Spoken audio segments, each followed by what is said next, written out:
Falegnameria Paludetto. Da più di 60 anni. Il legno su misura a casa tua.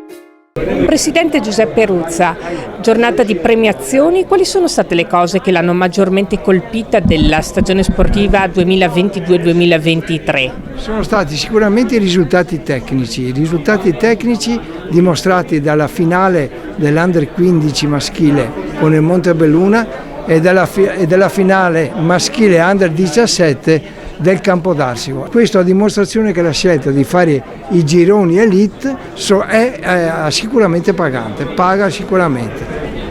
Ecco, le prospettive per il futuro della prossima stagione sportiva che sta per cominciare tra non molto? Le prospettive sono un po' nebulose a dire il vero.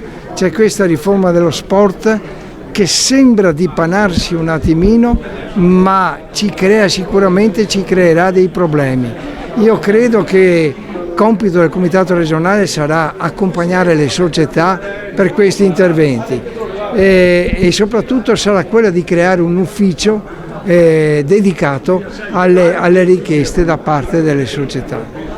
Per quanto riguarda le istituzioni politiche, avete già fatto un appello, volete farlo? Noi continuiamo a chiedere ai politici di intervenire perché, come dicevo, questa riforma, questa legge è stata approvata da tutti i partiti, nessuno escluso, destra, sinistra, centro, quindi nessuno si è rifiutato di approvarla.